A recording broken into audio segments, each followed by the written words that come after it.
Hey, it's OKO of Twisted Frog Racing. I'm here with Todd Soltero and my dad, Jeremy. Hey, Todd, thanks for taking time today to stay and talk with me. Thank you for having me. You're welcome. Todd, your name is always seeming to pop up when people are talking about the fast no prep guys around the country. Why do you think that is? It's something I've been doing since like 1989. So, it's this portion of the hobby is my love, my passion, my go-to, and I've been pretty fortunate to be pretty decent at it, and always get myself up there with amongst some of the top fastest guys in the country. I'm pretty fortunate in that aspect. Todd, can you tell us about how you got started in RC and how that led to RC drag racing? Absolutely. When I was about 8 or 9 years old, the neighbor around the corner, him and his dad played with RC cars.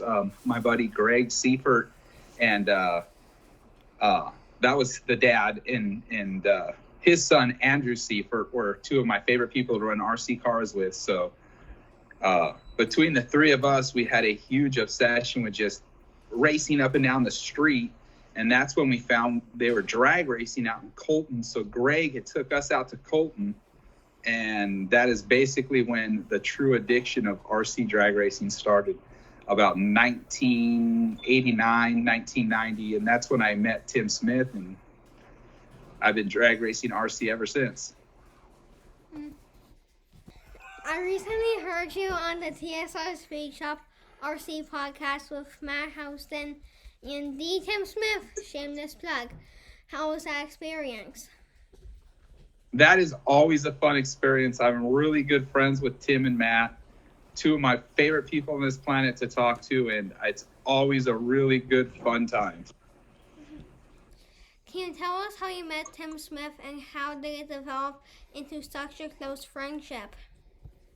Yes, I met Tim back, like I said, in Colton at Drag City when I was a kid, 1989, 1990.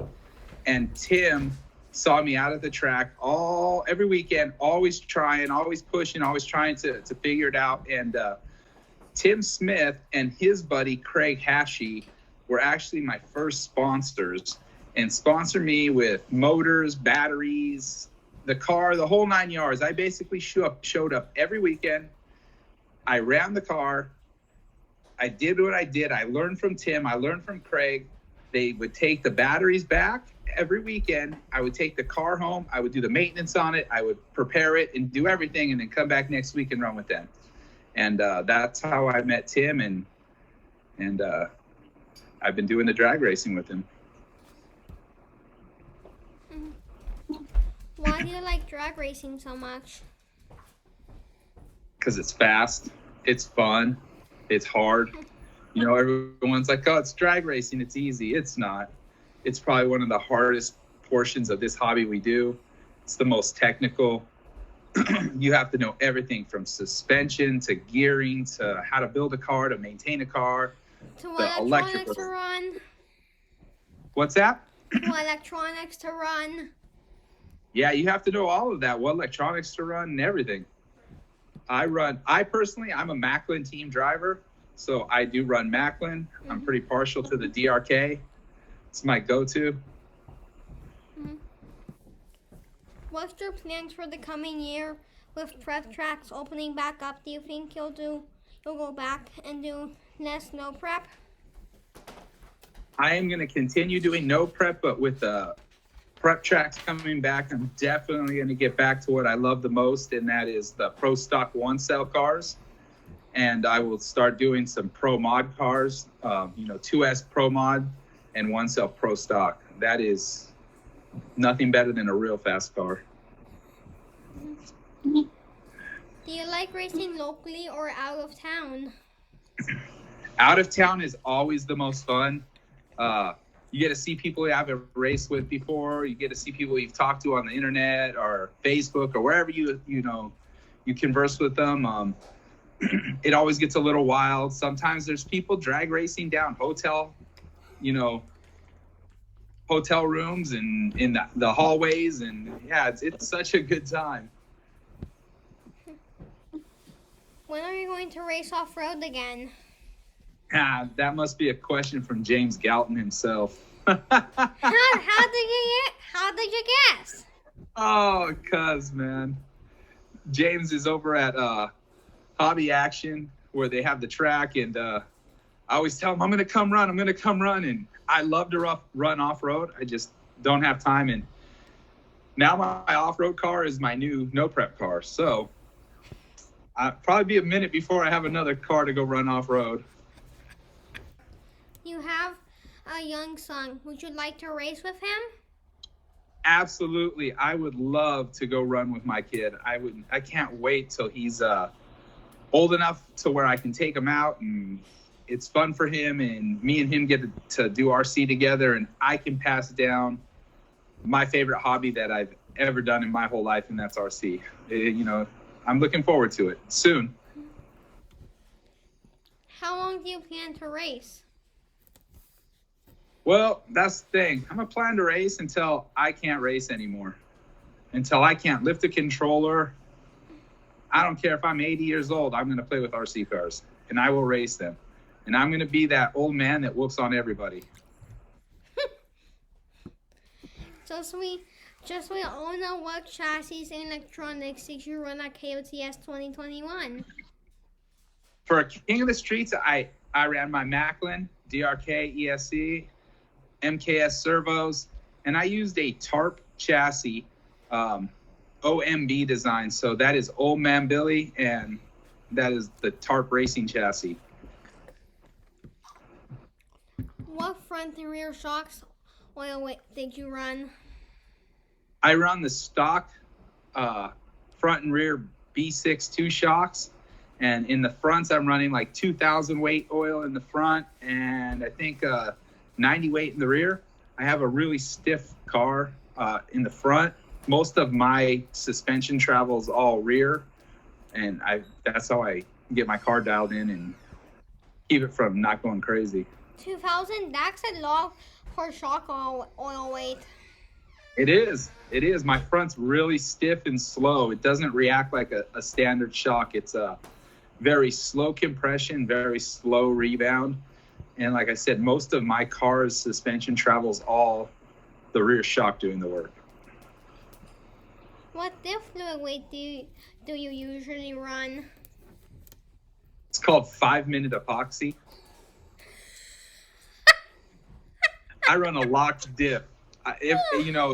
It's a little bit expensive when I strip a gear in a diff because I have to replace the whole diff because I put all the gears and put everything in, and then I mix 2-part 5-minute epoxy, pour it all in there, screw it shut, and now it's locked forever. You run 5-minute epoxy. I do. You like that one? Yeah. For me, a locked diff's the best. I've never had any luck any other way.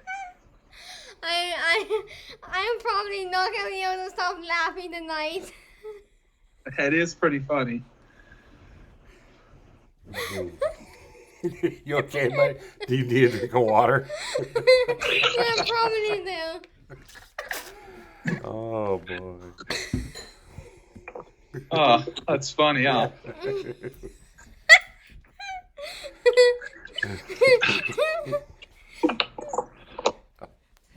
All right, you ready? Ready? Okay. So you have a bunch of new builds. Can you tell us about them? I have a bunch of, what was that? New builds. Can you tell us about them? Yeah, so I just built a new Street Outlaw car from my sponsor, 5-Star Hobbies. Rudis Motorsports, Jared Baker. They build a really nice car. It's a really great company. I mean, today was the first day I got to ran it. I made like 3 passes. First one, perfect straight, but no time. Second one, I added a little bit of power. Wasn't good for what I was trying to do. The third one, the car went a 217 at 60 miles an hour. So for me, that is a pretty solid, successful day for a brand new shakedown build and only getting 3 passes on it. I think the car has a lot of potential. It's definitely going to be a car I can push into the sub-2s. the best part of it is they're a really good company. The owner's amazing people. The team manager's awesome. So it is a good company to be with and get support from, and their products they make are pretty nice. I have a DR10 that I am building. Got any tips or tricks for me? Test all the time. Test. You know, Test. yeah, that is the biggest thing you'll ever learn in this hobby. Is the more time and effort you put in, the more testing you do, the more data you collect, the more information at the end of the day you're going to have to make an educated decision on how to set up your car. As in, I should build my DR10 by die hard part of the time. Yes, you build it your way, and you learn how to tune it your way and run it your way, and you will learn so much more than just taking from somebody else's tune, somebody else's setup, never testing it and expecting good results. Did you run a special body and paint job for KOTS? Yes, I did. I painted it myself. I made it look like the can of Twisted Tea. So yes, I ran the Corvette body. So I'm still having memories of you running 5-man epoxy.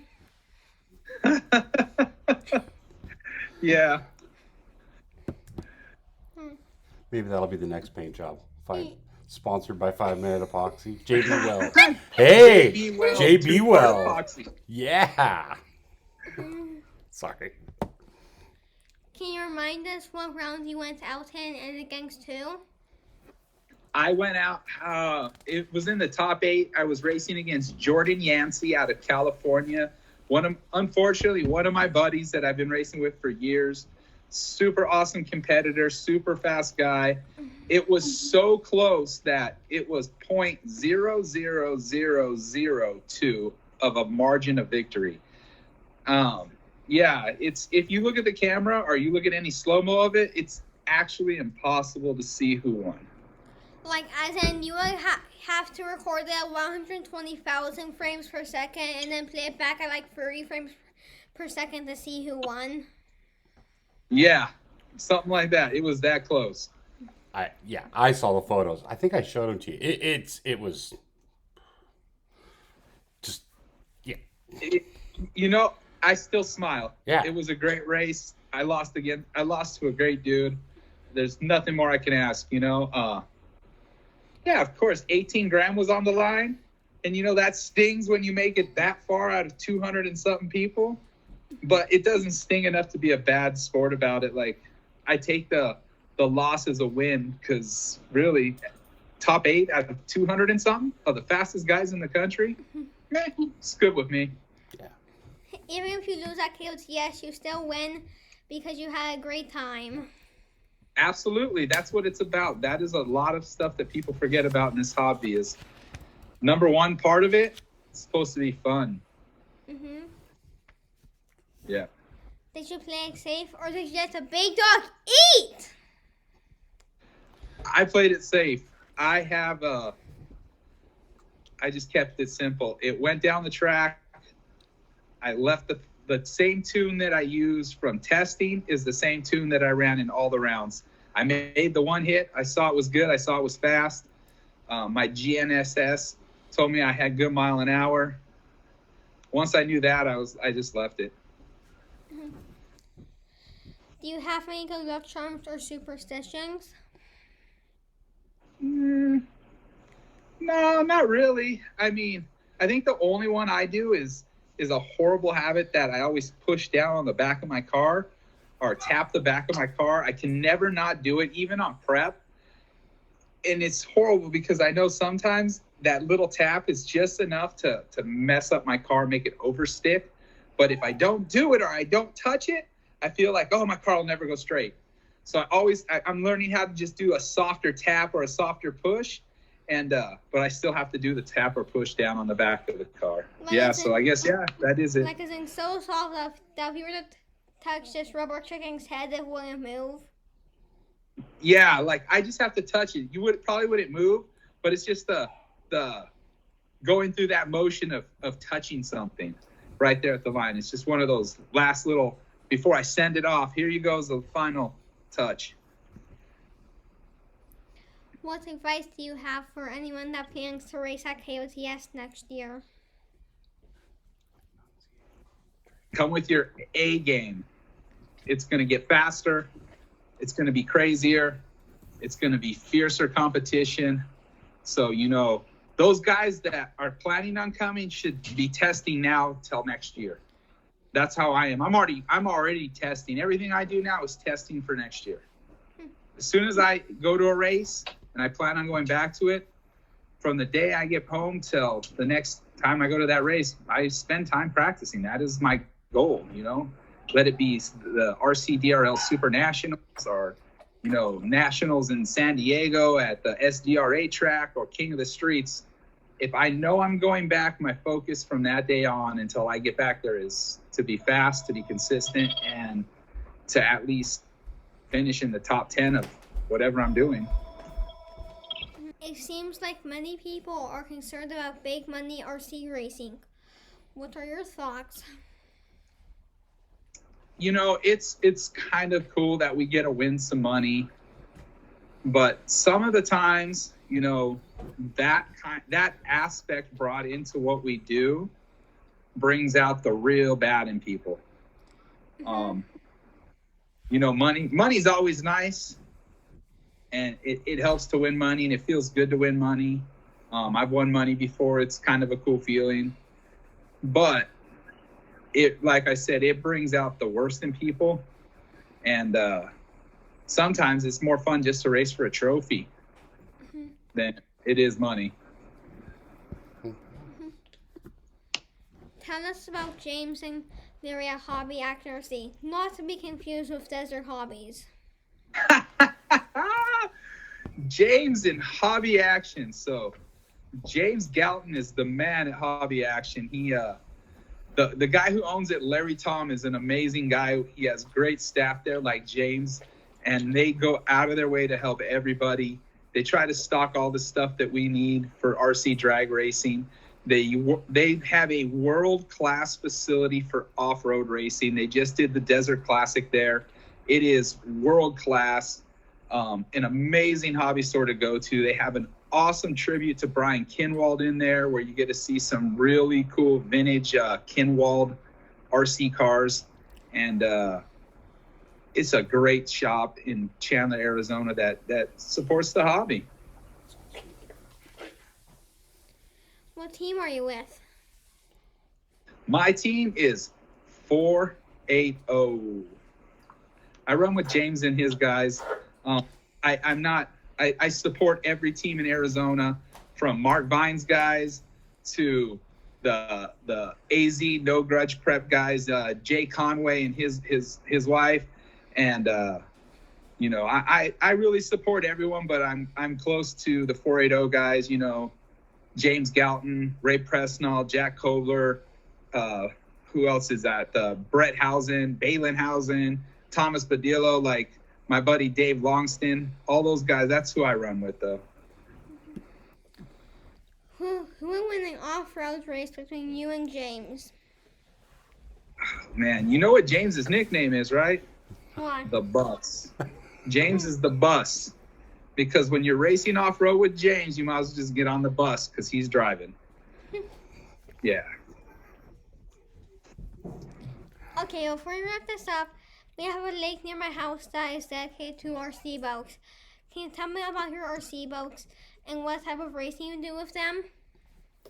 So I've raced NAMBA, National Model Boat Association, and raced quarter scale gas boats.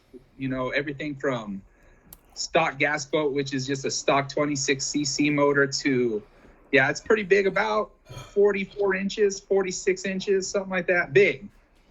And then that's fun, you know, and you do heat racing in that, so it's, you know, as many times as you can go around the lake in 7 minutes, 6 minutes, stuff like that. And then my favorite portion of RC boating is the saw run or speed runs. I'm sponsored by Oxidine Marine, and I do a lot of speed running. And that boat that I saw run has done over 109 miles an hour on water. So, yeah, it's pretty cool. There's a video. If you go to my web page or my Facebook page, Todd Soltero, you'll see a video of me and the progression of when I started that. So, when I bought that RC boat, I told Bill Oxidine, I'm going to do 100 miles an hour with this boat. And he looked at me and smiled, and he says, if you do 100 miles an hour with my boat, I'll give you a Dominator V-hull boat for free. And I was like, oh, yeah, game on. And so I did it in I think it was over a period of, 4 months, 5 months. And it took me about 22 trips to the lake. I have them all recorded, all 22 trips. Every time I went, I made a pass. And in 22 trips is the first time I broke the 100. And I went 105 miles an hour in San Diego on a tiny pond. Tiny. It was so small. When I let off and hit the brake to slow the boat down, it would go up onto the shore. But it was fun. And then I went to Leg Lake, and at Leg Lake is where they usually hold big speed runs for RC boats. And there I cracked 108 and then 109. And yeah, it's pretty crazy to run a toy boat up over 100 miles an hour. So. Mm-hmm. Todd, thanks for taking your time today to talk with us. Today's interview was brought to you by McLaren Racing. To all those listening, please like my Facebook page, Twisted Frog Racing, and subscribe to my YouTube channel, Twisted Frog. Go McLaren! Can I say one thing before we cut out? Yeah? Absolutely. Thank you for your enjoyment and your energy and the want and the need to interview us guys. The drag racing is a small portion of the hobby. I'm really excited to be part of what you guys in the Twisted Frog did today.